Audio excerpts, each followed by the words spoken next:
Hello class, welcome to student study point. आज हम discuss करने वाले हैं मरुस्थल और शुष्क क्षेत्र के बारे में। यहाँ से जो भी इंपॉर्टेंट क्वेश्चन मिलने वाले हैं आपके यूपी ट्रिपल एससी के किसी भी एग्जाम के लिए बहुत इंपॉर्टेंट होने वाले हैं। आज हमारा ज्योग्राफी का चौथा वीडियो है, ठीक है। तो चलिए डिस्कस करते हैं आज हम मरुस्थल और शुष्क क्षेत्र के बारे में। पेंटागोनिया कहाँ स्थित है? पेंटागोनिया जो है आपका वो अर्जेंटीना में स्थित है। चलिए डिटेलिंग देखते हैं इसकी। पेंटागोनिया अर्जेंटीना एवं चिली देश में विस्तृत है। ये एक शुष्क प्रदेश है या एंडीज प्रदेश के गिरिपद में अवस्थित वृष्टि छाया क्षेत्र है। क्वेश्चन नंबर सेकंड देखते हैं। तनामी रेगिस्तान निम्नलिखित में से किस देश में स्थित है? जो तनामी रेगिस्तान है वो ऑस्ट्रेलिया में स्थित है। ऑस्ट्रेलिया में स्थित है। तनामी रेगिस्तान पश्चिमी ऑस्ट्रेलिया में स्थित है और यह एक ऐसा रेगिस्तान है जो 1,84,500 वर्ग किलोमीटर में फैला हुआ है। तो आपको ये डेटा याद हो चाहे ना हो कोई दिक्कत नहीं, लेकिन आपको ये ध्यान रखना बहुत जरूरी है कि ये पश्चिमी ऑस्ट्रेलिया में स्थित है। नंबर थर्ड, कजाइल कुम रेगिस्तान स्थित है। कहाँ पर स्थित है? उज्बेकिस्तान में स्थित है। इसके डिटेल देखते हैं।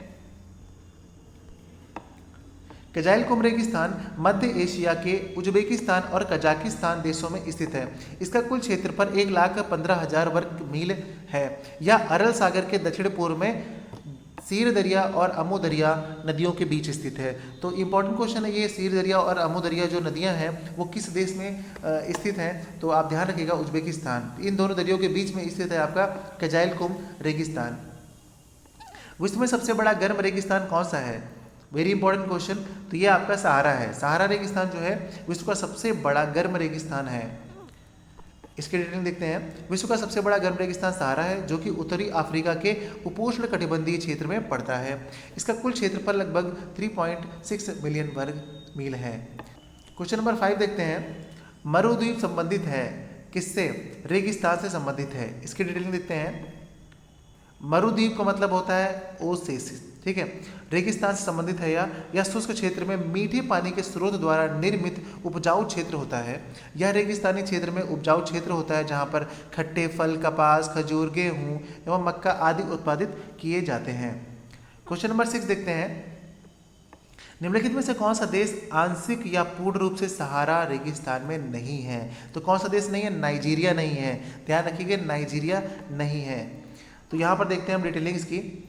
सहारा रेगिस्तान विश्व का सबसे बड़ा इतर ध्रुवीय यानी कि नॉन पोलर रेगिस्तान है। यह करीब 86 लाख वर्ग किलोमीटर क्षेत्र में फैला हुआ है और इस मरुस्थल का विस्तार जो है वो इन देशों में कौन कौन से? अल्जीरिया, चाड, लीबिया, मारितानिया, नाइजर, सूडान, ट्यूनीशिया, मिस्र और मोरक्को तक है। नाइजीरिया जो है इसका विस्तार नहीं है। ध्यान रखिएगा, नाइजर अलग है और नाइजीरिया अलग है। पर हम 7, शुष्क हवा सैंटा एना कहाँ बहती है? तो जो ये हवा है ये बहती है कैलिफोर्निया में जो कि यूएसए में स्थित है। डिटेलिंग देखते हैं इसकी। सैंटा एना दक्षिण कैलिफोर्निया में चलने वाली स्थानीय पवन है। सैंटा एना चिनूक के समान गर्म एवं शुष्क होती है, परंतु चिनूक के विपरीत सैंटा एना पवन पूर्व पश्चिम विस्तृत घाटी में चैनल पवन के रूप में प्रवाहित होती है। एक क्वेश्चन देखिए वन विभाग से भी यहाँ पर पूछा गया है, मतलब वन क्षेत्र से। क्या है क्वेश्चन?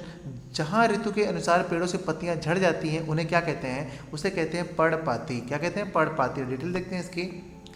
जहाँ ऋतु के अनुसार पेड़ों से पत्तियां झड़ जाती हैं उन्हें हम पर्णपाती वन कहते हैं।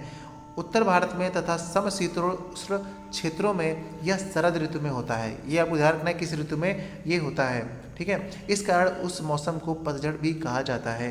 जैसा कि आपने देखा घटना चक्र में इंपॉर्टेंट क्वेश्चंस का सिलेक्शन है, इन्हीं को आप सबसे पहले पढ़िए। ये क्वेश्चन आपके लिए बहुत इंपॉर्टेंट है, इनको 1-2 बार रिवाइज कर लीजिए बस। इन्हीं में से आने के बहुत ज़्यादा चांसेस हैं। मिलते हैं अगले वीडियो में। Bye bye.